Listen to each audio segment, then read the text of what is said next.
L'archipel des Comores, terre d'investissement. Terre où la jeunesse est un potentiel de développement. Terre à l'accueil légendaire. Terre où l'écotourisme devient un investissement au service de l'écologie, tant marine que terrestre. Terre où l'Union des Comores vise à développer le tourisme solidaire dans l'océan Indien. Investir dans l'archipel des Comores, c'est être présent au carrefour de l'Orient et de l'Occident, une région du monde à forte attractivité touristique. Découvrez l'archipel des Comores, l'inédit, à l'avenir magnifique, tant pour les touristes que pour les investisseurs. Petit coin du monde où les opportunités d'investissement restent énormes. Avec des sites aux belles plages de sable doré ou blanc, pouvant accueillir l'implantation de lodges, les criques rocheuses aux eaux turquoises sont de vrais petits paradis. Ngazija, Bouni et Malé sont des perles de beauté. À Moélie, la cascade de Chindreni, au pied du lagon, devient l'abri naturel des tourmondistes.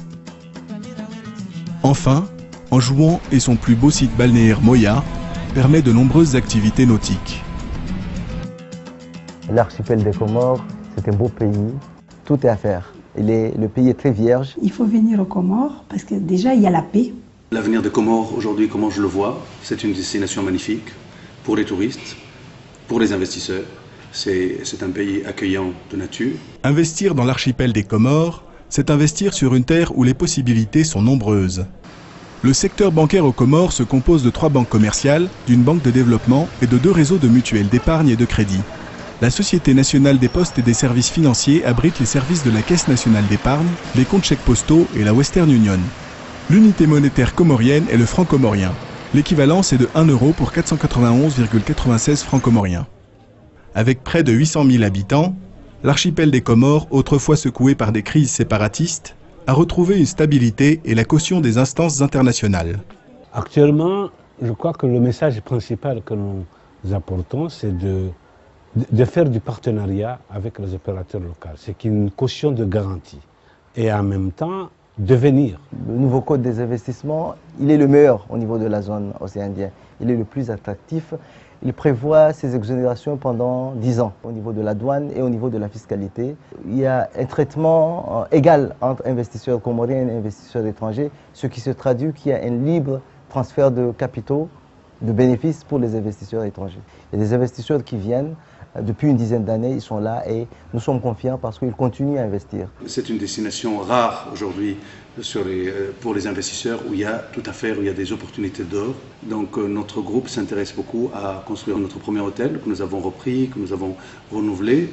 Nous avons des projets sur Anjouan, sur Moélie, des projets touristiques qui prennent en compte la nature et les atouts que offre chaque île. Bien sûr, nous avons un très grand projet qui est très cher à tout le monde, c'est comment lier les îles. Les ports de Toamaya Comores, c'est un projet de rêve qui a pour objectif de prendre les points les plus proches de chacune des îles et faire des petits ports pour le transport des passagers et des marchandises pour pouvoir faire en sorte que le voyage se fasse le jour, même l'aller-retour, ce qui n'était pas avant. Vous savez, on mettait entre Moroni et Metsamoudio 6 à 7 heures, c'est beaucoup. Cette nouvelle perspective portuaire sera un atout de développement en complément du port marchand d'Anjouan, poumon de l'économie de ce pays. Metsamoudio est donc un port d'éclatement régional pour des armateurs comme Maersk Sealand. De petits navires font la jointure entre les îles en attendant ces petits ports à vedette rapide. Avec un souci de se conformer aux normes internationales de sécurité, l'autorité portuaire des Comores a mis en place un service d'inspection, de sécurité et de contrôle des bateaux qui veulent accoster dans ces ports. Dans un proche avenir, les communications, avec la liaison au câble en fibre optique, permettront d'ouvrir la voie des nouvelles technologies. L'archipel des Comores est sur les rails du développement. La formation professionnelle est au cœur de la politique du pays et toutes les énergies se mettent en place pour offrir à la jeunesse un monde moderne et de l'emploi. L'État est en train de travailler avec le secteur privé pour mettre en place ces dispositifs de formation. Nous prenons en considération ces projets touristiques qui vont donc être demandeurs de main-d'œuvre qualifiée à des standards internationaux. Nous allons signer un partenariat avec la Chambre de la Réunion pour pouvoir former nos jeunes à tous ces métiers qui vont certainement être demandés par ces investisseurs. La jeunesse comorienne est très polyglotte. Vous trouvez des guides qui parlent 5 langues. Mais en tout cas, au minimum, on maîtrise bien l'anglais, le français et la langue arabe. Mais au-delà de ça, avec le potentiel qu'on voit, avec cette ouverture vers le monde, avec cette détermination, je crois que des vraies solutions sont à l'horizon. Et je suis convaincu qu'on verra un vrai changement, que le taux de chômage va baisser, qu'on verra une jeunesse comorienne qui pourra construire l'avenir de ce pays.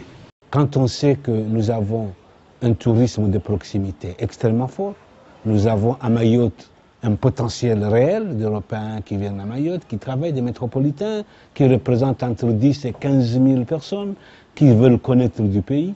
Il faut que l'on s'organise pour pouvoir capter ce marché régional et nous appuyer dessus pour professionnaliser le secteur. Une table ronde des opérateurs touristiques participe à améliorer le secteur. Une charte de qualité tourisme devrait en être.